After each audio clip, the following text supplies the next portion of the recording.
My guest this week is the fabulous Ros Ben-Moshe. Hello, Ros. Hello, Michelle. Lovely to be here. It's so great having you on. And for those of you that don't know Ros, she's actually a wellness and well-being and resilience coach. And she specialises in laughter, which is why, as you can tell, we've already been cracking a few jokes and talking about laughter before we've gone live. She has such an incredible background as an adjunct professor in university and in so many different other ways with award-winning books and programs and courses. But rather than me tell you all about the Lady of Laughter herself, I'll let Ros give you a little bit more information and background about herself. Oh, thank you so much, Michelle. It's such a pleasure being here. So I have been in the laughter world probably for around 17 or 18 years. I was at, that fork in the life, wondering, what would be next, and wanted to go back to do some postgrad studies in health promotion, and needed to demonstrate some sort of equivalence, which I didn't have. I had an arts degree. And so I volunteered at a World Health Promotion conference. And in the middle of all of the serious sessions was this 30-minute laughter yoga session.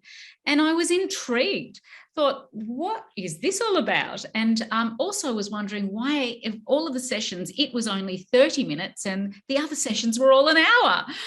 Well, after being had that experience of sort of being thrown into a room with 70 plus strangers and just laughing for the health of it, I could really understand why it was only 30 minutes, because it's a very aerobic activity. And I didn't quite know what to do about this sort of weird and wacky practice. Knew I'd do something, went back to study, learned, a lot about mental health in my Master of Public Health. But what I was really hearing was about stress and depression and anxiety. And I'm thinking, that's negative mental health. What if I could take this thing called laughter yoga, and what a better example of positive mental health than laughter for the health of it. And that's sort of what became, really my lifelong quest, or my laugh-long quest, should I say. Oh my God, what an amazing journey. And I can really imagine, I've been to many a conference as well, when I could really have done with some laughter yoga just to break up some of the much more serious topics.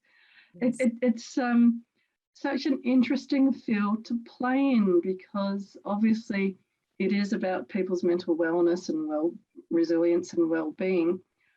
With that understanding about the importance, and I love how you keep saying for the health of it, as one of your ways of explaining it. With that understanding and knowledge about how important it is for people to be laughing, what do you think then you would describe as your most important thing for success? I think it comes down to passion and meaning. You've got to derive things that, that give you meaning in life, but they also have to make your heart sing. So, it's not about the shoulds in the life. It's the things that you really choose to do, because try stop me, and they're the things that you're likely to become more successful at. The more passionate you are about something, the more you are going to strive to succeed. So that's sort of, it's an interesting thing to think I've sort of taken this thing, laughter, that it's a passion of many people, but I suppose I just was so curious about its effect in how it impacts on, body, mind and soul, that, as I say, if it wouldn't have been such a passion, there's no way that I would have continued with it, especially being a serious academic at the time. And I really appreciate that that what success means to you is bringing forward that passion about what you're doing. And I've heard you, describe how it was finding not just something you're passionate about, but something you feel like is your purpose. And I think that that's a lovely way of looking at success in your life and what success means to you. It's also a great way of looking at, well, how can other people, and you keep mentioning, and it's wonderful that you keep mentioning about the body and the mind and the energy and the spirit, all of those different areas, how can people build laughter and build their mindset for laughter in those different areas? It's a really great question, and I think that it's, most people sort of think laughter's for the good times, laughter's, you know, when everything's going really, really well, and that's why we laugh. Actually, it's calling on laughter to build resilience. Obviously, when things are great, but also when you are going through, you know, facing adversity or going through challenging times. It's about not leaving it to chance. It's about making it a choice. So whether that be, for example, you know, having news-free days, or getting your news from the Positive News Network, or whether it is, you know, as much as possible trying to spend time with people that buoy your spirits as opposed to bring you down. It's about turning towards the things and people that bring that sort of alive, the inner smile. Everybody's got an inner smile, and you know, that is really important in terms of, you know, being able to lead the life that you really want to be living. I think that's so true. And I when I'm working with clients, really get that sense. And I try to describe it as, think of it as being around, wanting to be around the people you want to play with. You want to have that fun and that joy and that laughter in your life. And life can be a little bit challenging or difficult at times, but surrounding yourself with, like you're saying, the people you want to have a laugh with, you bring you joy in even the darkest of times. And it's something that I sort of have personal experience in, because about 10 years ago, I had a bowel cancer diagnosis. Nothing funny about that. And this thing that I'd taken for granted my whole life was taken away from me, firstly, as I say, because there's nothing humorous about cancer. But secondly, after any form of abdominal surgery, it is physically impossible to laugh for several weeks. So that was actually my first opportunity to delve more deeply into what a laughter mindset is, that is beyond that sort of physical act of laughter. And one of the things that really, there were two practices aside from, you know, the la ha ha ha ha laughter, was smiling, intentionally smiling, bringing that into a meditation practice and allowing that smile to more deeply permeate, and until you sort of feel every cell, every tissue, every muscle, you know, is smiling. And the other thing was a gratitude practice. So actually, you know, really honing in on the things that were going well in you know, in my day, and really deepening that embodiment of, you know, what it feels like when you're sensing into those micro moments of joy, those micro moments of contentedness, and the more you can have in those you know, of those you can have, even when you're going through adversity, you will find that it will impact on your well-being. Such two great tips as well there. I really love the one about the smiling, and also your second one about gratitude. And in particular, I know with the smiling one, I'm fascinated by the neurology around, if you say to people to smile and look up, they can't stay angry and they can't stay upset, because the neurology, the way we're hardwired, is that if you're smiling and looking up, it's very hard to stay upset or angry. And so helping people to understand that you can control what emotions you're going through, and you can shift and change them with something as simple as a smile, which obviously, like you're saying, when you had your surgery, you couldn't physically move and laugh because of the muscles, but you could still do other things, other ways of tricking your brain to actually change your mood into one more joy. That's right. Well, we've got these special brain cells called mirror neurons. So that's what happens when we're smiling. We actually, the mirror neurons in our brain start firing and wiring. If we share that smile with someone else, then they're going to be getting, you get this firing and wiring smiling action. So it's interesting what you're saying about looking up, but even just placing a heartfelt smile on your face changes your biochemistry.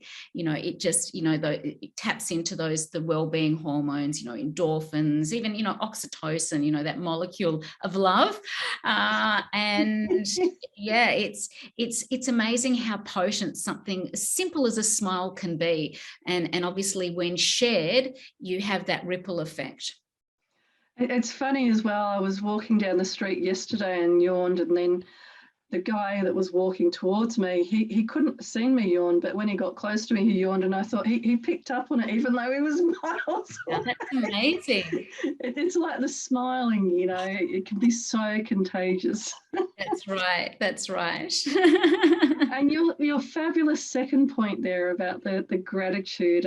We talk a lot with our clients about gratitude journals and thinking in those micro moments, like you were saying, around finding things to be grateful for. We have so much and we get so caught up in our brains thinking about what we don't have, that bringing it back to being grateful about what we do have is such an important practice. It really is. It helps counter, our inbuilt negativity bias, which is not something we should poo-poo about. It's very important. Otherwise, we'd, go running out into, roads full of traffic or burning our hands. But it gets a little dominant. So something like a gratitude practice just sort of, builds that sort of environment, for more positive emotions to become stronger. And this morning, when we were talking on the social media and the posts around all of this, one of the things that came up that I was fascinated by was this concept, and we keep alluding to it here, of actually doing it as a conscious exercise. So thinking of it, laughter as being like going to the gym and choosing to do it rather than just waiting for a joke or a comedian or whatever. What's been your research or experience about, can people learn, like they go to the gym and learn to build up muscles? Can people learn to build up their laughter muscles? Absolutely, absolutely. So that was one of the reasons behind laughter yoga, which sort of began in the 90s in India. It was this idea that you can, have intentional laughter together with clapping and chanting ho, ho, ha, ha, ha, and deep breathing. And what starts off as a simulated laugh, given the contagious nature of laughter, as we were discussing earlier, it becomes real in no time at all. So that's one way in which you can sort of generate intentional laughter and not leave it to chance. Another is really just to keep it to the forefront of your mind. So say, for example, if you are a regular commuter and generally, you have red lights and they can be very frustrating, but if you can build an association, for example, between a red light and an opportunity to smile or laugh out loud, how fantastic is that? And one of the reasons why our sort of laughter tends to sort of reduce over a lifetime is we become very self-conscious. We become deconditioned. Our laughter becomes deconditioned. It's like, what will people think about me?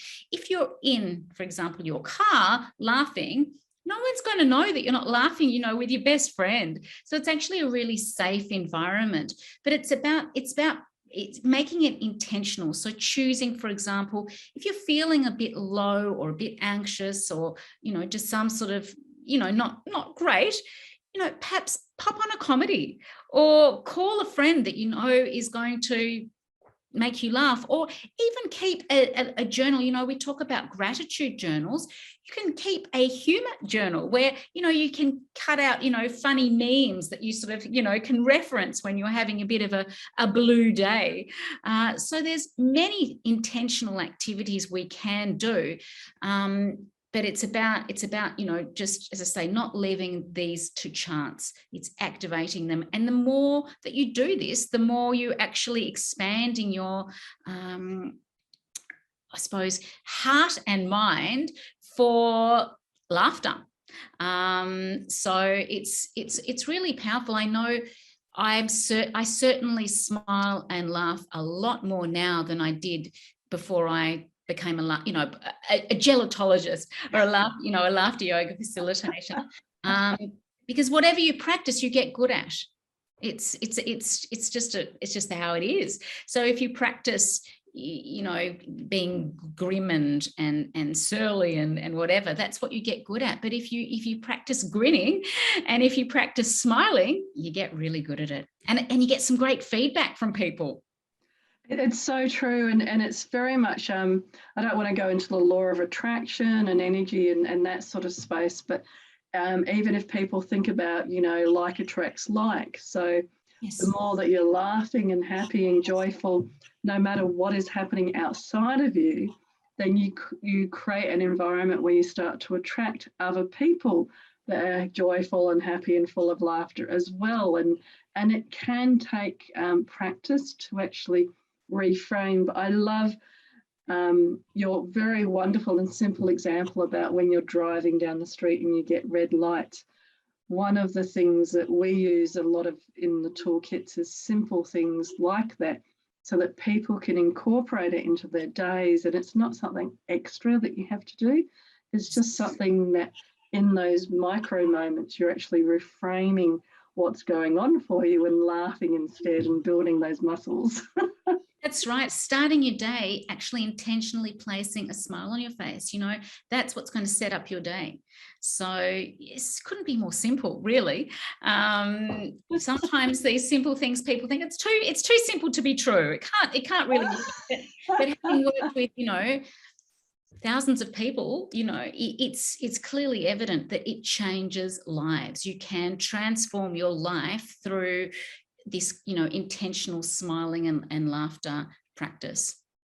And I love the other distinction that you made earlier on about how for yourself, part of that journey was taking away from that mental unwellness and things, very important things to deal with that, and looking at it in terms of mental wellness. A lot of programs that we facilitate are around that mental wellness in the workplace space, because people aren't necessarily at a point where they're having an issue or problem. But this is, like going to the gym, things that you can do so that it doesn't get to that point. And these tips are really important for teams, for leaders, for everybody to encourage everyone around them to practice and keep building as part of those organisational cultures as well. Absolutely. Bicep curls for positive neuroplasticity. I can imagine all of those people that are a bit zoomed out or teamed out now being invited to a meeting that had that title, my bicep curls for neuroplasticity. They wouldn't know positive neuroplasticity. They wouldn't know what was going to happen and if there was going to be an exam about it at the end. So you touched as well earlier on having device-free days, and our experience has been that kind of practice as well, helping people to kind of detach from the umbilical cord they have to their computers, to their phones, to all of these technology. What other things do you support people with or teach them about to help them to actually step back and reclaim their energy and their power away from technology devices? It's a very good question, and it's a very fraught one, isn't it? Because having spent most of my time, tapping away on computers, it's like sometimes I think, oh, maybe I'm not really the best person to ask. But it's really, for me, it's for me personally, it's coming back to the breath. It's adding like a smile to that breath, smile breathing. It's just having time where you're connecting to even your pet. It's amazing how just going back to it's not being, it's like playtime, you're referring to play. It's how you can embed moments of play in your day, how you can embed moments of joy. Now that might be on technology if you're in it's a personal joke, or as I say, some funny meme, but there are so many other ways in which we can get our daily dose. And I think that it's important also to realize that sometimes we don't have to turn outside of ourselves, that can reside within us. Like we can even learn to laugh at ourselves, our own foibles. And again, it can just be looking, I'm sort of looking out onto, the beautiful, green trees. It can even just be smiling at, in awe of nature. It doesn't have to be anything so formulaic. It can just be again, having this conscious idea that you are going to be trying to embedding this sort of joy in whatever you do. And generally speaking, joy would be manifest the most easy way is through smiling or laughing, or just recounting all of the things that make you smile on the inside. So, your endorphin triggers, everybody has different endorphin triggers that really make them smile on the inside. And when you're smiling on the inside, it's so much easier to smile on the outside. So very true. And it's interesting that with our clients, one of the things that they have a lot of trouble doing is identifying what is fun to them. What is it that creates that inner sense of joy? And detaching from it being a specific experience. So especially during lockdowns and this last couple of years, people haven't quite understood that you could have the same experience of travel, which for many is adventure, meeting new people, seeing new things, etc. You could do that even without leaving the home. So that you could have that same experience, the adventure of learning a new skill that you would never do, like, laughter yoga or something, and helping them to detach from those emotions are tied into that particular experience. And I think helping people, like you're describing, to tune into, well, what is it inside of me that creates my joy, my sense of fun, my sense of freedom, my sense of play, without other people, or with other people, or with pets, or with this or with that, and to come up with their own lists is something that is a very worthwhile activity and task to help creating that mental wellness. It really is, and also just knowing that your brain can't differentiate between what is imagined and what is real. So just like you could recount in your mind something stressful that happened 20 years ago, as far as your brain is concerned, it's reliving it now. You can also do the same thing with something joyful, recounting a conversation that you had with someone wherever it was, your brain is reliving it. So I find that really empowering as well, that even if there doesn't seem to be that much going on in your present environment that is buoying you, uplifting you, you can, just through the power of the mind, connect to things that actually do. And the more you do that, and the more that you actually allow those feelings to sort of really wash more deeply over you, the more you're actually influencing your well-being in a positive, uplifting way. One of the best ways I heard the exact point described, and I was quite guilty of it for many years, was I would be telling myself stories, and in a sense, the stories weren't going to go well. So I was trying to prepare myself for, what might go wrong and how to deal with it and what needed to be done, all of those different things. And then I saw this person talking about one day, what if you told yourself stories where you were the hero, where things worked out really well? And it was like, it completely blew my mind at the time. Yes. It was like, a story where everything works out well. And it was just a story in my head. It wasn't reality. And it's exactly what you're describing about. If you see yourself telling those stories and getting caught up in that negative cycle, realizing and then saying, well, actually, what if this was fun? What if it happened easily? What if this? What if that?